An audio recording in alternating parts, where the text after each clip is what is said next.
These are 67 broken things that Mojang accidentally added to Minecraft, starting with this creepy change that they added to the clouds. Since in 20W22A, there was a glitch where if you logged into your Minecraft world with the clouds turned on, and then turned them back off, and if you do that correctly, the clouds should stop moving on screen. That is, until you move, at which point they'll follow your every movement precisely, which is more than a little creepy. I've heard of the hills having eyes, but I guess the clouds do too. In Snapshot 21W08B, you didn't have to use a budding amethyst to get more of this stuff, but instead, by placing a piston facing upwards with a slime block on top, all we had to do was line all faces of that slime block with a corresponding max amethyst chunk, so that when we activated the piston, it would duplicate all of the shards. Which, if you need a lot of tinted glass, could come in handy. But I can't say the same if you need a lot of spyglasses, because those are barely useful when you have one of them, let alone 65. Did you know Mojang made it so creepers can't explode at all? It's really no joke. We're just gonna have to go up to the build limit to test it out. Since in current versions of the game, if you were to get a creeper or an exploding TNT block up at Y level 320, then at that build height, they're not able to destroy any blocks. And the reason for that is that when the game checks to see if the block has the right resistance, it just returns null. After all, you're not supposed to be able to place blocks up here, so why should it explode? And that means all explosion spread is nullified as well. Back in Bedrock 1.19.2, if you were to place down any block in the middle of the water and then throw regular glass on top of it, then when you look through that glass item, it'll render the water behind it as completely transparent. And the same would also happen if you had an armor stand hold a glass block like this. And I think when Mojang tried to make this block transparent, they might have gone a little bit too far. But hey, it's handy for finding buried treasure. I must be a bad trainer, because no matter how many times I try to tame wolves, I can never get them to sit still. Though the reason for that might just be because when you summon a wolf on top of a slime block and then tame it, you can't actually get it to sit down, since the way that the slime block works, it's a little bit less than a full block size. And that confuses the wolf's hitbox so that it sits down and then stands right back up. I can't say I blame them, I also don't want to sit down Nickelodeon Gak. When you take a strider outside of lava, it's supposed to get cold. But when you put them in powdered snow, then they get warm again. At least that's how it happens on Bedrock. Which, even trying to think of a lore reason for why this happens now, none come to mind. They drop string, not leather, so there's no way they're safe from this. It's just a bug. In current versions of the game, it's still possible to open up a shulker box, even if it's gonna collide with a block. And folks, the number of blocks this can happen with is too long to list off here. Really, just place any of these next to a shulker box, open it up, and you'll see something that looks far from intentional. But perhaps the most interesting is that it also doesn't break the blocks that it interacts with, which is nice of it. It only breaks some rules, not the annoying ones. If you were to plant a mangrove propagule and then build a 9x9 cube solid of mud blocks above it, then when you use bone meal to grow that tree, notice that this is a rare case where the mangrove tree will actually destroy any mud block above it, which this is really just left in as a holdover so that the mangrove tree can grow its roots down into the mud below. But mud above the tree, that's a rare case, so I don't blame Mojang for not checking for this. The only time you really put mud in the air is so that you can dry it out on a dripstone. Here's how to use a bundle to duplicate all of your diamonds. All you gotta do is lay out 9 diamonds in the crafting table to craft a diamond block, and then use the bundle to pick up the individual items in the crafting table. At that point, we still have our 9 diamonds in our inventory, but the diamond block will remain in the crafting table. And now we went from 9 diamonds to 18, giving you a short track to the new richest person on the server. I would just suggest moving. I don't think the IRS takes kindly to diamond duping. Who would win in a fight, the Ender Dragon or all these wardens? Well, it's confusing, which sounds like a cop-out, but when you look at it, the wardens will try to attack the Ender Dragon, but no matter how many times they use their base attacks or their sonic boom, the Ender Dragon still doesn't lose any health. But more fascinatingly is that if you have all of these wardens here, then it's also possible for the combined force of all their sonic booms to knock the Ender Dragon way out of course. And at that point, they didn't kill it, but they certainly weren't nice to it either. I guess we can call it a draw. Let me ask you this, can a firework hit an Enderman? It's a weird gray area, since when you shoot a firework rocket out of a crossbow, it is a projectile, but it also does explosion damage, which things like TNT and creepers still can damage the Enderman. But as you can see in the test, it just doesn't do anything to the Enderman. They'll teleport away and no damage will be taken. But more confusing that the wiki says this still works. And at that point, I don't know where the bug is. Is it supposed to work? Is it not supposed to work? Even the bug tracker still says it's unconfirmed, so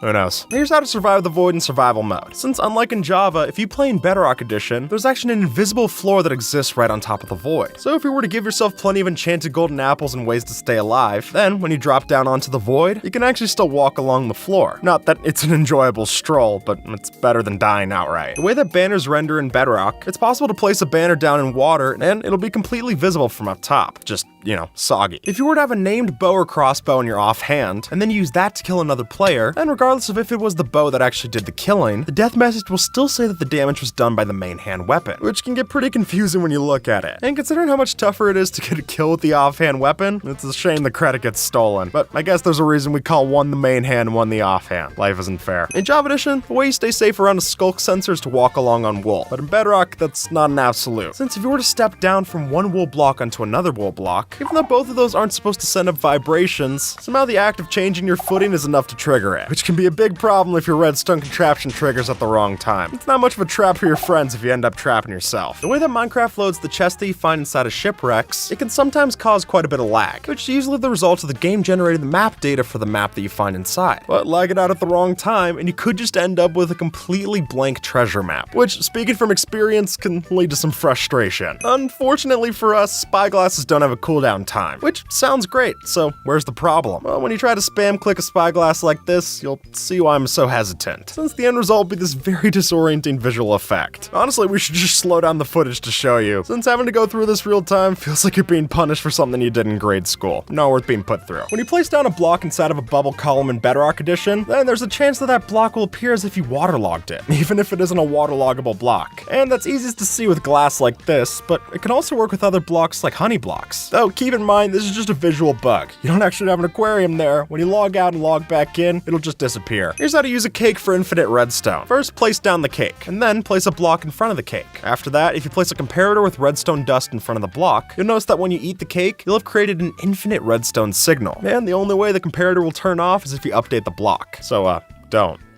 If you change your game mode to survival right next to a wither skeleton, then you'll have confused it so much that you're in this weird limbo period between creative mode and not, which means that its arms just go between not wanting to hit you and wanting to attack you like this. And to me, it seems like they're trying to figure out if you're friend or foe, but if you get close, they definitely choose foe. So even if it looks weird, keep your distance. Here's how to turn your Strider into a ride or die. Since back in Snapshot 20W13A, there was a glitch that was added in where if you jumped on a Strider and then had a fungus on a stick to guide yourself, then once you angled yourself against these blocks, that would actually allow you to travel 10 times faster than you normally would. Even the Strider looks confused, and I can't say I blame it. Luckily, the Nether doesn't have any speed limits that I know of, but even if it did, you'd be moving so fast, you'd be able to avoid those laws anyway. What's stronger than Bedrock? Yeah, I was confused too. But back in 21W05A, Mojang mistakenly made it so that you could actually place a drip leaf underneath the Bedrock block, that when you then use the bone meal to grow the small drip leaf plant, then the big drip leaf grows to destroy the Bedrock, which is just great. It's strong enough to break Bedrock, but not strong enough to hold a feather. Minecraft never changed. If you were to place fences underneath the end portal in the stronghold, then when you drop any kind of falling block like sand or gravel on top of it, you'll notice that when you jump through to the end side of the portal, you'll be collecting duplicates of that same block. Though to do this, the falling block has to fall from more than 6 blocks above the portal. You fail to do that, and you'll just be stuck with a singular sand block, and that's just sad. For a brief time in history, Mojang added water to the Nether, and then quickly removed it. Since what happened is when they coded it so that you could waterlog glow lichen, they forgot to make the distinction for lava. So once you put glow lichen inside of a lava source block, it would turn that lava into water. So if you want to make the Nether safe, spend as much time in this version as you can. You never know a good thing till it's gone, I guess. If you place down a pad of slime blocks like this, with a boat down in the center, then in Bedrock, after enough jumps, you'll have actually stored so much potential energy in the boat that when you sit inside, you'll launch off into the sky. And better yet, it'll launch the player higher and higher each time that you enter the boat, which we thought was a glitch, but maybe it's just an early look at the Swedish space program, and looks a lot cheaper than what we try in the US. Might be worth something. Apparently, it's possible to stack enchanted books, which is a weird sight, but let's explain. By putting 2 books enchanted with a curse in the grindstone, it allows you to stack them instead. And this is because you can't remove curses with a grindstone, so it just glitches out the output. And then you can shift-click out the end result, and it'll put them all back in your inventory. This fence will keep your animals trapped, but lets us jump over just fine. See, if you arrange the shape of trapdoors flipped up like so, the mobs register it as a block from this side to jump in, but they can't jump out when inside. Which means that the next time that you go to check on your chicken coop, you don't have to worry about one of them escaping when you open up the gate. And it'll work just as well for monsters as it does for animals. But I'd be sure to keep your distance away from the creepers. Have you ever tried sprinting backwards? Well, it sounds crazy, but with a glitch, it's possible. See, the community's found a way that if you sprint and then immediately jump in the opposite direction, you can actually sprint backwards on Bedrock, which can come in handy when you need to escape from a primed creeper explosion. Just be sure to be careful not to run into any unwanted chasms. Did you know that horses can move this fast? Well, when you give potions of swiftness and jump boost to your horses, they get temporarily faster as expected. But if you breed them when the effects are still active, they pass those attributes onto their offspring. And folks, those are permanent. So if you continue to do this for generations, their speed and jumping ability will only grow over time. And as you can see, that can make for some pretty wild results. In Minecraft, there's knockback, knockback 2, and then the kind of knockback that launches you 1100 blocks away. Thanks to the community's discovery, it turns out that by stunning a Ravager in a build like this, and then sitting in a minecart above, we can get launched hundreds of blocks away from the location. And if you're looking to extend that airtime, maybe bring an Elytra as well for an even greater liftoff. Fall damage is one of the most common ways to die in Minecraft, so we're often looking for ways to avoid it. But while that's usually done through the help of water buckets, it turns out that powdered snow might be the best option. And a big reason for that is this glitch where we can land on a carpet on top of powdered snow blocks and not take any fall damage, even though it's covered, letting us not only create virtually invisible landing pads, but also build them in the nether. And that's a lot more robust than the water that we're used to. The redstone community is one of the cornerstones of Minecraft, and for good reason. They do a lot of great stuff. But it's weird to think that so much of the community, at least in Java, is built around a glitch. The community calls it quasi-connectivity, and what this refers to is a bug in the code that allows for a piston, as well as dispensers and droppers, to be activated when blocks directly above them or diagonally above them receive a redstone signal, even if they're not getting one directly, which sure enough means that we're able to power pistons like this, even if it doesn't make direct sense. And if you want any further proof that this is unintentional, it doesn't exist in Bedrock Edition. It's just the Java people who get to play around with this. And for all of you playing Bedrock, I hope for your sake it gets added in intentionally someday. One of the monumental discoveries that shaped the landscape of Minecraft Redstone has to be these block update detector switches. These bud switches, as the community likes to call them, are such an essential way to how we play the game. I mean, up until 1.11, it was the only way to tell if a block got updated. And folks, it doesn't take a lot of redstone know-how to see just how useful one of those could be for farms. Which is why, luckily for us, Mojang added these in officially through the form of observers. Now, that's not to say that the original bud switch isn't still in the game. As you can see here, both are working the same way. But what we do have here is convenience, which I think is how Mojang actually sought to replace it. Because if you ask me if I want to build this whole circuit or just place down one of these blocks with a face, I'm definitely taking my option with the straight face. Now, of course, with Minecraft's wonky world generation, you're sometimes going to see non-flowing water. But that's not all that exciting, because as soon as you block update, it's just going to pour over. That is, unless you use this trick using seagrass and bone meal, because apparently that bug hasn't been fixed yet. With a setup like so, you can place a water bucket at the top of a 2-block structure, and then throw in some of that seagrass right there at the bottom and bone meal it. Just like that, remove the blocks on the sides, and you got your very own non-flowing water. And while that's cool, that's not even the last part, because as you can see, no block update is actually going to get this to flow over. Somehow the seagrass just keeps it all in that 1 cubic meter. So is this game breaking? I guess technically, but it's not exactly overpowered. Anyone who's ever messed around with the enchanted books in Minecraft knows that certain things are mutually exclusive. So, for example, the way that it is in the current versions of Minecraft, you can't put together all the protection types onto one piece of armor. But strangely so, for a brief period of time back in 1.14, that wasn't the case. So after it got reported in the bug tracker, most people thought that was the end of it. But that's not the end of the story, because as you can see, if you made this armor back in 1.14 and then just continue to play through all the different versions of Minecraft, then as it goes, that armor didn't get updated, and it still functioned as a piece of armor with all the different protection types. So if you played Minecraft back in 1.14, you definitely have something to show for it. Unless you build something in the spawn chunks, then most of the time, it's not going to get loaded if you're not there. At least that's how it was supposed to be. Clearly there were plenty of different unintentional methods to do this. And while most of us thought that every time one of these popped up, Mojang was just going to squish it like that, strangely enough, it actually became an intended feature through the help of Nether portal chunk loaders. The setup that we have here is super simple. All that's happening is that an item will get sent through the portal every 300 ticks. After that, the item comes back and then it goes through an infinite loop of loading the different chunks. In a lot of ways, this isn't too far from the way that it worked in bugs in the past. And I think I speak for everyone in the technical community when I say that there was a lot of rejoicing when we knew that this was in the game to stay. While the 1.14 Village and Pillage update brought along a ton of new features, one of the famous ones was crawling, which is if you set yourself up like so, normally through the help of a trap door, you can actually crawl in 1-block spaces. This is very cool to see, and while you could say that it was based on some of the different modded implementations in the past, as it turns out, it really came into play when 1.9 brought along the Elytra. There, you could pull it off as some form of side effect, which was pretty neat. And then, when we had swimming introduced in 1.13, there was multiple different ways to pull it off. It just made sense to add it into the game. Thankfully, now we have a fully intentional way to get into our 1-block spaces. And more importantly, I think we really gotta pay respects to 1.13 and 1.9 for helping along with this. While blaze spawners make for a pretty popular way to get plenty of EXP in the Nether, anyone who's ever messed around with a fully automatic gold farm knows that the zombie pig piglins can offer their fair share. But one of the reasons for that actually bases around a glitch. You see, many people know that the way that their aggression system works is that when they get attacked, they actually get the other people around them angry as well. But what's interesting is that if we kill some of those auxiliary aggro pigmen, even if we don't touch them at all, they still drop EXP. And this is what allowed us to make fully automatic AFK gold farms for EXP in the Nether. And now for the foreseeable future, this is now working as an intended mechanic, which is great for both us and our mending tools. If you've ever messed around with the different world generation settings, then you're all too familiar with the idea of an amplified terrain. And if your computer can handle it, it's definitely a spectacle to go and fly around one of these things, which is why it's all the more curious that something so beautiful was created on accident. As Jeb describes, while working on some terrain generation, they accidentally messed up the coordinates. For a long time in Minecraft, boats have been somewhat of a laughing stock. And while Mojang has thankfully ironed out the rough spots to make these work better in water, if you've been playing Minecraft long enough, then you know that they do their best work on an ice highway. This method makes for one of the fastest ways to travel in the game. And while their odd propulsion might seem like it's working unintentionally, according to the words right out of Mojang themselves, it actually is working as intended on the bug tracker, which is definitely fortunate for us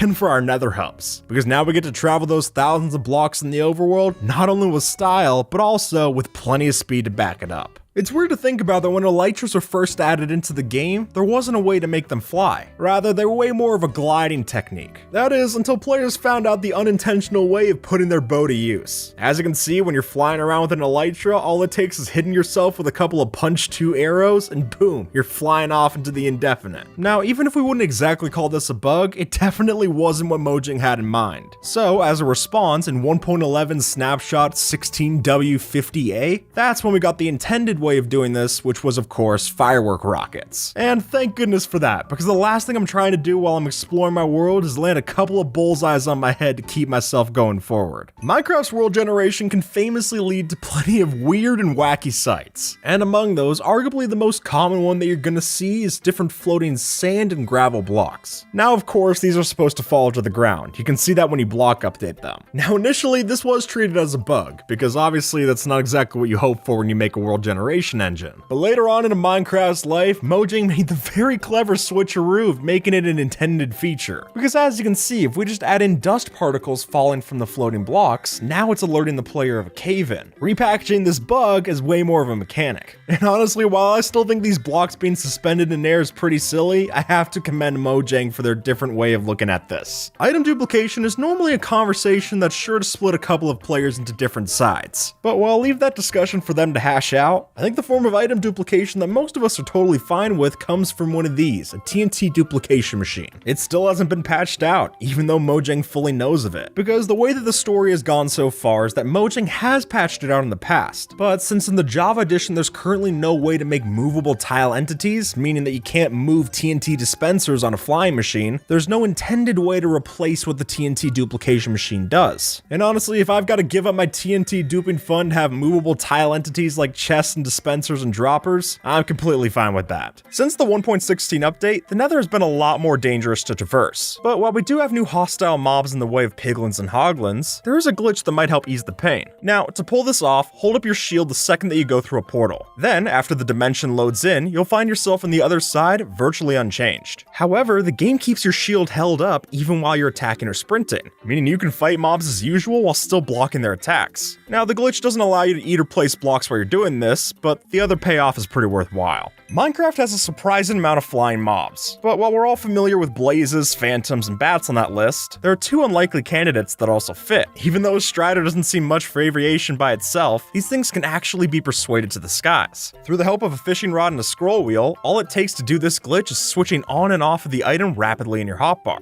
And bam, just like that, you can fly, or at the very least fall with style on the back of your Strider. And hey, the same even goes for pigs and carrots in the overworld, though they'll have a rougher landing than the Strider does. Elytras are a great asset to have, but having to beat the dragon before you get one could be something of a hassle. So if you found the end portal and want to jump to the good stuff, all you need is a piston to make it work. As Mysticat shows, pushing yourself with a piston underneath the portal is enough to teleport us to the relative coordinates in the end. So if you got a slow falling potion and a handful of ender pearls, we can quite literally find the end city loot before even attempting the dragon fight. Keeping monsters away from your base is a big problem to solve. And while there are simple solutions, like constructing a big wall of blocks, those aren't always the prettiest. So thankfully, these azalea bushes do the trick just the same. No joke, in the current versions, it's possible to place down a ring of these bushes, and that alone will stop the monsters from getting any closer. Which is ridiculous for sure, but it's hard to criticize something that works this easily. And hey, it'll give you an early start in building a hedge maze, for what that's worth. Snow golems make for great friends, but they are the best protectors. And really, unless they're attacking blazes, these snowballs are not good for much. Though if we take some blocks from the nether, we can effectively turn that around. See, in Bedrock Edition, these snowball entities work fairly different, letting them even catch on fire when thrown like so. And that can let us turn our snow golem pals into vicious flamethrowers. If you ask me, that's a welcome improvement. So if you make sure no mobs can jump in and kill them, this might be the best way to defend your base. Seeing through walls would be a superpower that most of us would love to have. But Steve isn't exactly Superman, so the idea is a pipe dream. Or it would be if we stayed at this FOV. See, the way that field division works in Minecraft, if you drink a Speed 2 potion and then turn your slider up to Quake Pro, then you can get some really wide vision. And then, all it takes is lining yourself up next to a wall, and the job is done. So if you suspect that your friend might be hiding things around your base, this might be the perfect shot to find it. And it'll make Green's job of hiding his even tougher to do. As it is, even if we drink a fire resistance potion, we still can't see through the burning magma. But that all changes when we add a slab to the mix. Now, with this half block, we can simply swim underneath and hold the jump button to see through the lava layer. And while this seems like a natural fit for the nether, it even works in the overworld, making diamond hunts even simpler.